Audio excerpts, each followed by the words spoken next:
My husband has been acting increasingly cruel since his dad died, and last night something happened that I can't get past.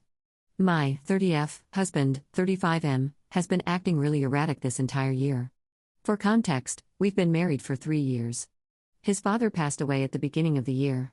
We stayed with his mom for about a month and a half to help her with everything that needed to be done and to support her emotionally. After we finally came back home, my husband started acting different. At first, it was mostly these aggressive, cruel jokes. For example, I love watching the birds in our backyard, and sometimes I whistle at them to get them to come closer. One day, he told me, "Stop whistling at them, they're going to want to screw you." Another time, I was organizing our pantry, and he saw some cucumbers I had bought and said, "Why do you buy cucumbers? To stick them inside yourself? To pleasure yourself?" If we're out somewhere and another woman compliments my hair or my outfit, he'll spend the rest of the day calling her my girlfriend and making comments about how apparently so many women want to screw me. There have been so many comments like this. I've suggested therapy because it feels like he's taking all of his anger out on me. He says he doesn't need therapy because he knows he needs to change and can do it himself. What makes it harder to understand is how different he is with his mom. He is constantly there for her. He listens to her, comforts her, and lets her talk about everything she's feeling. Then he'll hang up the phone and become cold and mean with me almost immediately. I don't understand why he's so angry at me. Last night, things got much worse. He initiated sex. I didn't really want to say no because I know how upset he gets when I reject him. He'll also tell me that he feels unwanted, and then I end up feeling guilty. So we continued. But this time felt completely different from every other time we've had sex. He has always been affectionate and careful with me. Last night, there was none of that. When I looked at him, all I could see in his face was anger. Almost hatred. His movements were so rough that he was hurting me.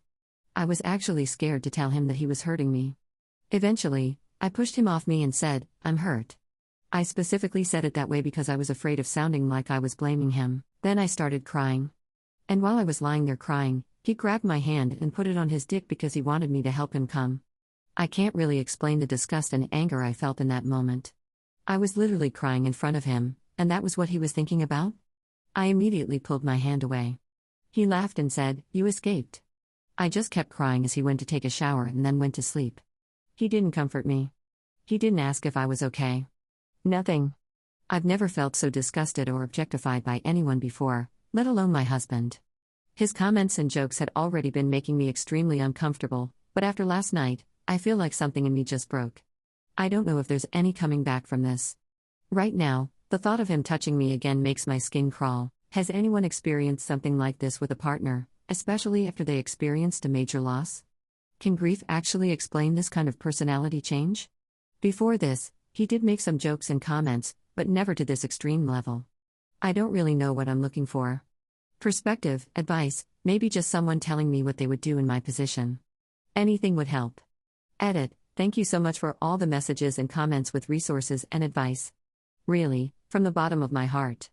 I just want all of you to know I'm safe and away from him. I will update on everything later, but I did want everyone who has been so kind and worried to know that I am not with him anymore. Final update. Hello, everyone. First, I would like to thank each and every one of you for your support and advice. I felt so much love and care that I can't explain how truly moved and grateful I am. Sorry if this is too long, but I also want to address some questions or comments this soon since I know many of you have been worried. Please don't be. I think my body has been feeling that I was being raped for quite a while, but I did not want to use that word. I just couldn't get myself to believe that the man who was supposed to love me and care for me would do something like that. But he did, and he has been doing it for quite a while.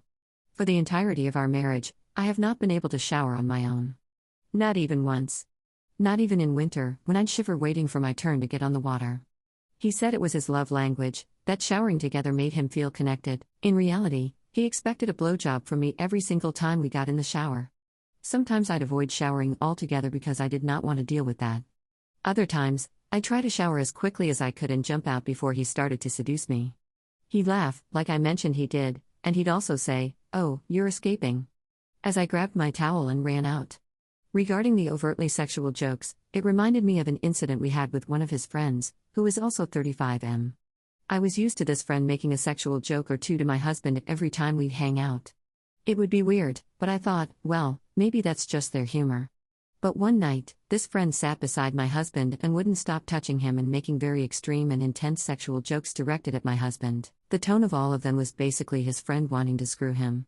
It got so uncomfortable that another friend stepped in and asked the guy to stop the weird comments, to respect me, and to respect that we were married. I did speak to my husband after that, telling him how humiliated I felt, especially because another man defended me while he did nothing. My husband said his friend didn't know boundaries in general. I asked, why was he only focused on him, then? He insisted. The next morning, his mom called and asked me to please ignore the friend, that he was dumb and didn't know how to make jokes. I spoke to my husband again, asking him not to get his mom involved and also asking if he had ever been involved romantically or sexually with his friend. I did not want to judge. I just wanted to understand what was going on. He denied it. After I refused to budge on ignoring the jokes, my husband spoke to his friend and asked him to stop, but it was so weird. Some of you also wondered if there was some sort of abuse in his family. I cannot fully confirm anything, but there are some weird behaviors that made me want to help him and stay longer for him. I felt that he was suffering and that I could help him see things and heal. Based on what I've heard, his mother refused to let him go to school until he was 8 because she wanted to keep him close to her. I know for a fact that whenever I'm not around, she walks around the house naked, and whenever he is showering there, she finds any excuse to enter. Because they're not pervs that sexualize bodies. Ever since he was born, she removed locks from all the doors in the house. Bathroom included. Anytime I'd visit, I would have to barricade myself with a basket of dirty clothes. I've seen many weird things but was too blind to put them all together until recently. She asked about our sex life, and my husband tells her about it. I did tell him I was disgusted and felt very uncomfortable, and he called me a prude. He said that it was normal. I think that's a huge part of why I don't want any intimacy with him, because I do keep wondering, will he tell his mom about us doing this or that? I've also noticed her acting very weird towards one of her nephews.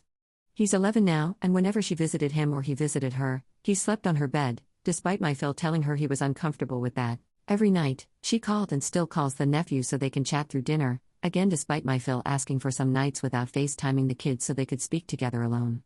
She'd just laugh and ignore him. When the kid was 7, he had a stage where he'd caress my upper legs.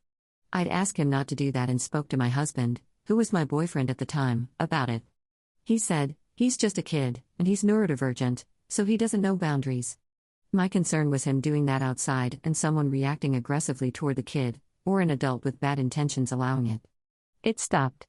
But lately, I keep asking myself, where did he learn that was okay? I obviously can't prove anything, but a big part of me being very careful not to have kids with him, apart from his abuse, was never letting that woman get close to any of my kids. He spends hours in the bathroom, literally sometimes 3 to 4 hours. I cannot confirm if he's watching porn or cheating, but I've always found that weird. Especially since I'm asleep when he comes back, and then he blames me if we don't have sex.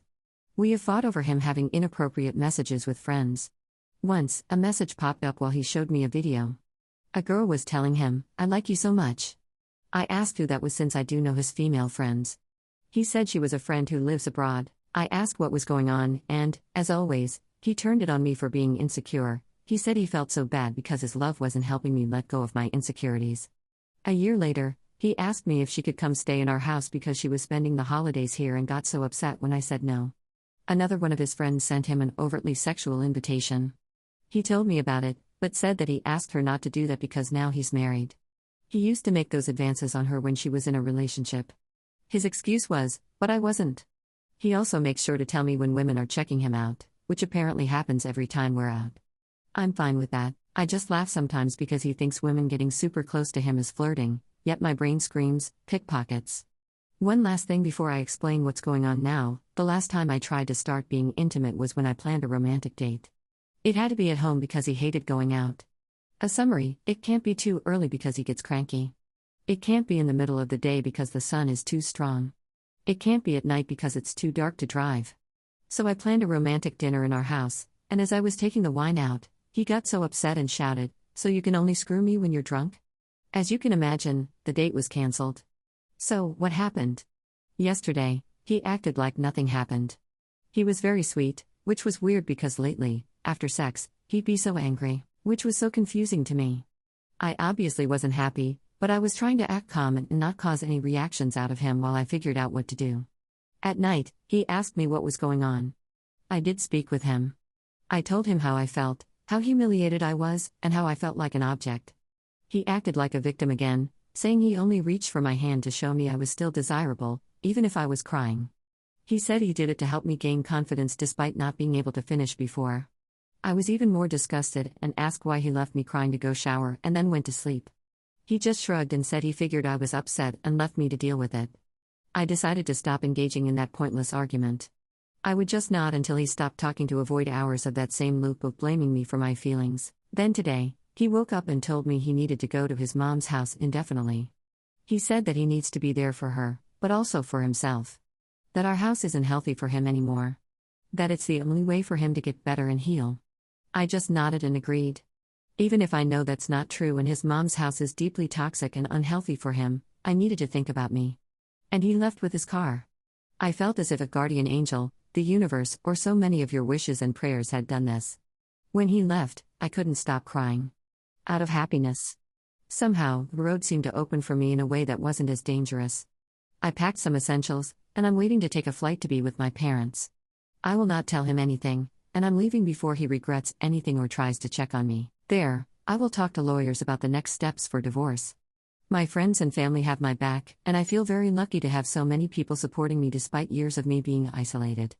I do not want to contact this man ever again if possible, and I still cannot believe how he just left like that.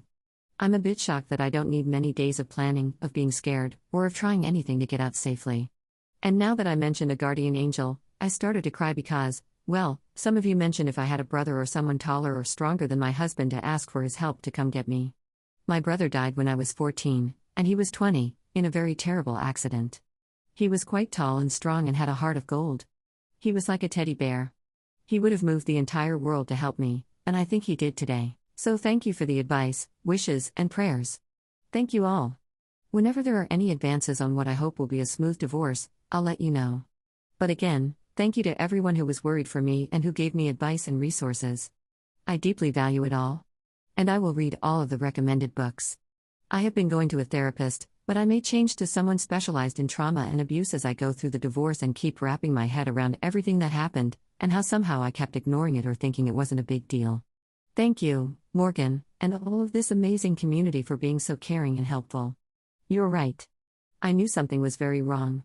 I was already hesitating and thinking of getting out, but reading so many people confirming what I feared helped me more than you will ever know. I wish you all the very best as I move to this next chapter of my life with all of my loved ones.